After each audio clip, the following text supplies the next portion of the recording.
With sharp wit and an instinct for uncovering the truth, Jim Rockford navigated the shadows of deception and danger in the Rockford Files.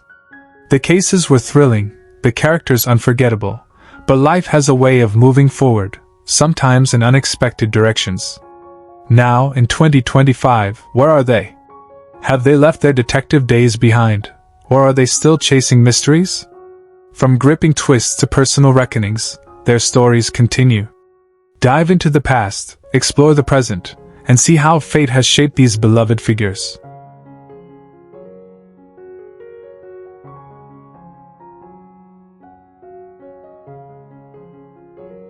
James Garner, who portrayed the witty and street-smart Jim Rockford in the Rockford Files, was 46 years old when the show premiered in 1974. His nuanced portrayal of the ex-con turned private investigator captivated audiences with a unique blend of charm and moral integrity. Despite Garner's on-screen charisma, his personal life was far more troubled. His marriage to Lois Clark, while enduring for decades, was strained by long absences and bouts of depression that followed a series of health issues. They had one daughter, Gigi, and though Garner loved her deeply, his emotional unavailability caused a distant relationship. Behind the scenes, he grappled with chronic pain from old stunt injuries, and a deep disillusionment with Hollywood's politics often led to professional fallouts. He battled severe depression in his later years, worsened by a minor stroke in 2008. Despite a career filled with accolades, Garner never felt fully at peace. He died of a heart attack on July 19, 2014, at the age of 86.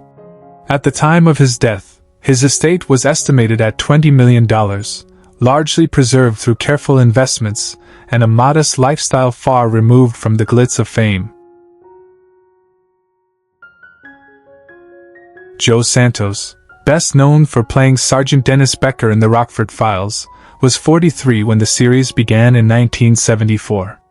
His portrayal of the weary but loyal LAPD sergeant provided a moral counterbalance to Rockford's roguish charm. Off-screen, Santos's life was marred by personal tragedy and professional frustration. He married Maria Montero in the early 1960s, and they had 4 children, Joseph Jr., Maria, Elena, and Ricardo. The marriage, though loving, was strained by frequent financial hardship and Santos's struggles with alcoholism, which eventually led to a painful separation. After the Rockford Files, he found himself typecast and relegated to minor roles, deepening his sense of disillusionment. The deaths of 2 of his children in a car accident in the early 1990s devastated him and marked the beginning of his withdrawal from public life. He spent his final years in relative obscurity, haunted by memories and health issues. Joe Santos passed away from a heart attack on March 18, 2016, at the age of 84.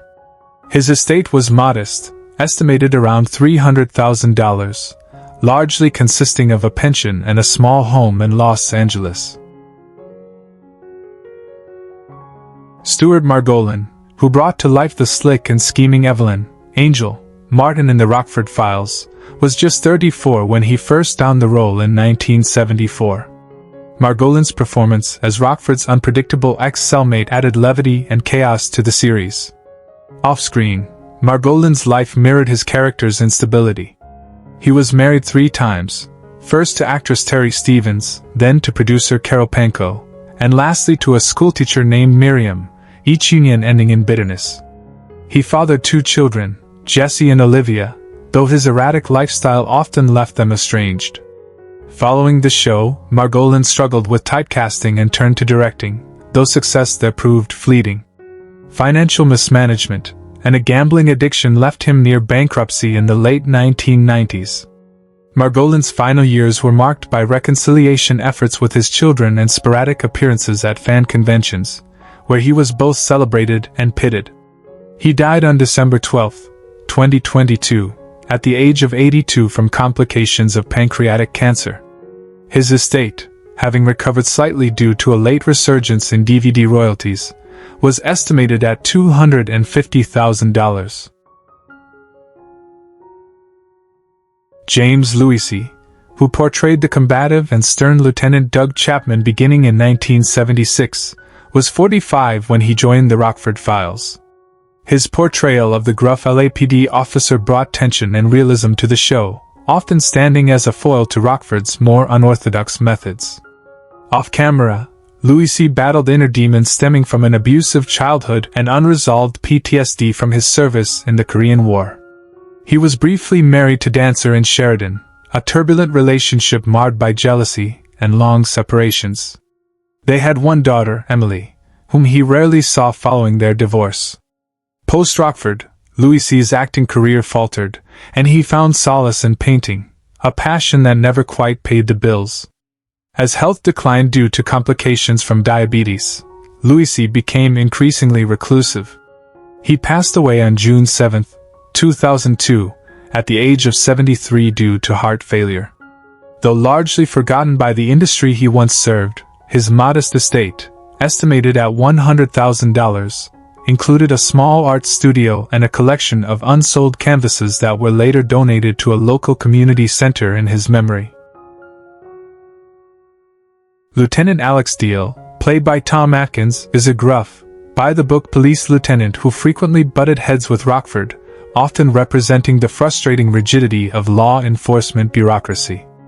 Atkins was 36 when he joined the show in 1974, and his commanding screen presence made Deal a quietly iconic figure in the series. Outside the show, Atkins's life was filled with complex turns. He married actress Garn Stevens in the late 70s, but the couple divorced after 12 years, citing career demands and emotional distance.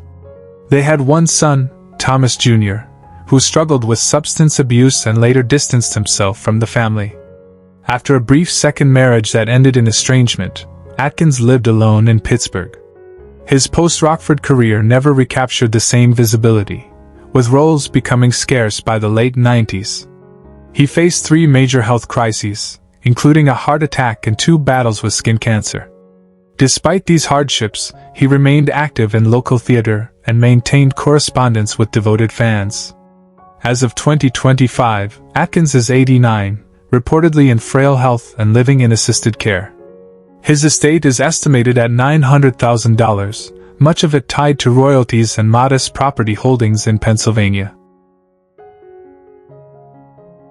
Peggy Becker, portrayed by Pat Finley, was the sharp and affectionate wife of Sergeant Dennis Becker, bringing a touch of warmth and balance to the male-dominated cast.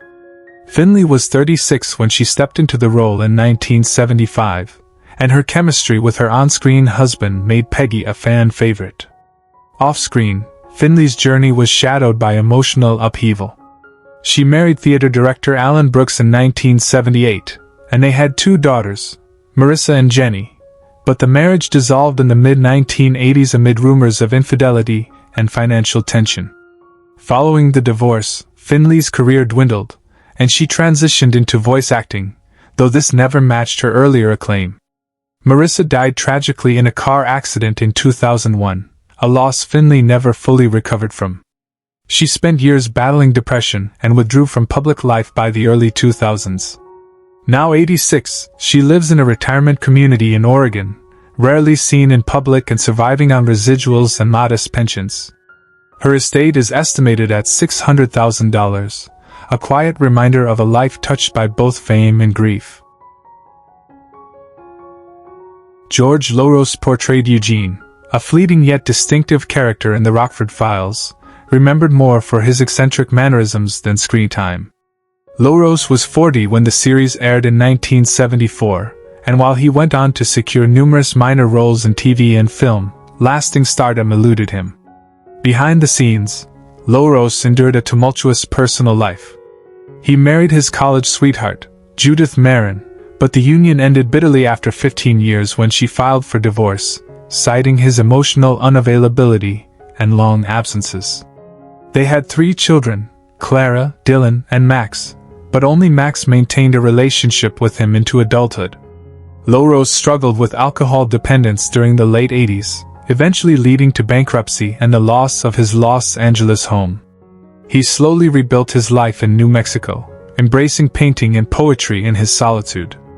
Now 91, he remains reclusive, occasionally giving interviews to film students. Despite his hardships, Loros maintains a modest estate of $400,000, largely tied to royalties and a rural property where he lives in isolation. Noah Berry Jr., who brought warmth and earthly charm to the role of Joseph, Rocky, Rockford, was 61 when the Rockford Files began in 1974. As Jim Rockford's father, his portrayal of a grounded, supportive parent resonated with viewers, embodying the working-class backbone of the series. Berry had a long Hollywood pedigree but led a quietly tragic life away from the spotlight. He was married twice, first to Maxine Jones, with whom he had a son, Buck, an aspiring actor who died young from a heroin overdose. His second marriage to Diane Andrews was more stable but marred by grief and distance. Berry himself suffered from chronic depression, made worse by the typecasting that haunted his post-Rockford career. He took sporadic roles throughout the 80s, though few were memorable. Toward the end of his life, he was largely forgotten by Hollywood and lived in seclusion in Tehachapi, California.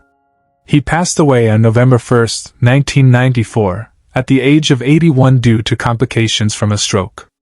His estate was valued at approximately $1.1 million, including a ranch property and residuals that supported his widow until her passing. Beth Davenport, played by Gretchen Corbett, was the spirited and razor-sharp attorney who often helped Jim Rockford navigate legal tangles. Corbett was 29 when she began the role in 1974, capturing audiences with her intelligence and quiet resilience. Off-screen, however, her life unraveled in quiet shadows. After the series ended, her career dimmed, limited to guest spots and regional theater as offers dried up. She married director Paul Behrens in 1980, a union marked by emotional distance and quiet sorrow. They had one daughter, Olivia, who struggled with substance abuse and spent time in rehabilitation centers. Corbett and Behrens divorced in 1996. Financial strains followed as Corbett tried to self-produce stage work to little acclaim. She battled a quiet loneliness in her later years, distanced from the Hollywood scene that once embraced her. Now 79, she lives alone in a modest Oregon cottage, rarely granting interviews. Her estate is estimated at $300,000, mostly tied up in her rural property and meager pension. She remains a symbol of underappreciated talent and unrealized dreams. Mitch, portrayed by Scott Marlowe, was a minor character on the Rockford Files, but Marlowe himself once held great promise. At 42 in 1974, he brought a quiet intensity to every role, yet his career after Rockford faltered under the weight of typecasting and personal demons. He married actress Jean Parker in the late 70s, but their relationship was marred by infidelity and depression. They had 2 children, Michael and Lana, whom Marlowe rarely saw after the bitter divorce of 1983. By the 1990s, he had fallen into obscurity, living off small residual checks and occasional convention appearances. He struggled with alcoholism and was briefly institutionalized in 1998 after a breakdown. On January 6, 2001, he passed away alone in his small Hollywood apartment from complications related to liver failure, aged 68. Forgotten by many, he was mourned quietly by a few loyal fans and estranged family members. His estate, primarily debts and a tiny savings account, was estimated at just $40,000. His legacy, a flicker of promise extinguished by a harsh industry. Tony Musante, who portrayed Sandy in a guest spot on the Rockford Files, was 38 when he brought his signature intensity to the screen. Best known for his brooding charisma, Musante's career peaked early, with Toma and several gritty roles in Italian cinema. Post-Rockford, he struggled to maintain momentum, turning down roles he later admitted could have revitalized his career. His marriage to Jane Sparks, a dance instructor, began with artistic fire but cooled into a bitter companionship. They had no children, a source of lifelong regret. Musante became increasingly reclusive in the 2000s, refusing interviews and shunning industry gatherings. He taught acting briefly but was fired from a New York school after a public outburst. In 2013, he passed away at 77 following complications from a routine heart surgery. He died estranged from his wife, surrounded by old scripts and unopened letters. His estate, consisting mostly of a rent-controlled apartment and modest royalties, was valued at $250,000. He was a man of passion whose career burned brightly, then vanished into shadow. Bo Hopkins brought grit and southern charm to the role of Charlie Whitehead, a colorful hustler in the Rockford Files. At 36 in 1974, Hopkins was at the peak of his rugged appeal. But despite a steady stream of roles in the 70s and 80s, his career faltered amid personal turmoil. He married Norma Blackstone, a country music singer, in 1975, and their tempestuous relationship was marked by public fights and private betrayals. They had one son, Caleb, who battled mental illness and later disappeared in 2010, leaving Hopkins devastated. His marriage ended in 1988, after which he withdrew to a small Texas town, appearing only in low-budget films and the occasional Western convention. He suffered a stroke in 2019, which left him partially paralyzed. Hopkins died on May 28, 2022, at age 84 from complications of heart failure, largely forgotten by the industry he once lit up. His estate, mainly a collection of memorabilia and a modest ranch, was valued at $500,000. Fans remember him for his wild spirit and mourn the tragedy of his later years. Scott Brady, who portrayed Harry Stoner in the Rockford Files, was 50 years old when he stepped into the role of the gruff but morally ambiguous ex-cop with a haunted past. Known for his commanding screen presence, Brady's performance brought a tense realism to the episode. However, off-screen, his life was marked by turbulence. He struggled with alcoholism throughout his adult years, which contributed to the collapse of his only marriage to dancer Mary Louise Riley. The couple had 2 sons, Michael and Thomas, but the relationship was fractured by Brady's erratic behavior and frequent disappearances. His career faded in the 1980s as he was repeatedly passed over for roles due to his unreliability. In his final years, he lived alone in a modest apartment in LA, plagued by health issues stemming from years of smoking and heavy drinking. Brady passed away on April 16, 1985, from respiratory failure at the age of 60. He died estranged from much of his family, with only one son attending his quiet funeral. His estate, depleted by hospital bills and a lack of residuals, was estimated at just $50,000. Johnny Russo, who played the minor but memorable character Harold in the Rockford Files, was 34 when he joined the show in 1978. Known more prominently for his role in The Godfather, Russo's appearance in Rockford was brief but impactful, playing a smooth-talking informant whose charm masked dangerous associations. Off-screen, Russo's life was a colorful yet troubled journey. Though he parlayed his mafia film persona into a nightclub and music career, his personal life was riddled with chaos. Married once to a Las Vegas showgirl, the union ended in a bitter divorce after just 4 years. They had one daughter, Gia, whom Russo rarely saw. A string of volatile relationships followed, many making headlines. He was linked to several scandals involving gambling debts and alleged mafia ties, rumors he half denied, half embraced. Despite the chaos, Russo remains active in cabaret and memoir writing at 81, residing in Nevada.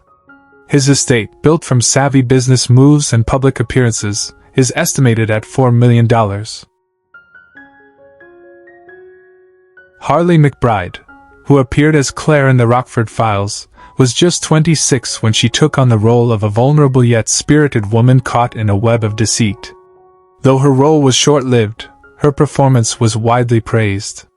McBride's career initially blossomed in the late 70s, but she found herself typecast in minor roles and eventually faded from the spotlight. Off-camera, her personal life was marked by great upheaval. She married actor Richard Belzer, and while they were seen as a strong couple in public, privately they struggled with infertility, financial strain, and Richard's chronic health battles. They never had children, and McBride often spoke of her quiet grief over this. Following Belzer's death in 2023, McBride withdrew from public life, retreating to a small home in rural France. She now lives in solitude, rarely making appearances. Despite the emotional toll, she has found peace in writing poetry and painting. Her estate, largely built on careful investments in Belzer's legacy, is estimated at $3.5 million. Who is your favorite character from the Rockford Files? How does it feel knowing that some of the actors are no longer with us? Share your thoughts in the comments below.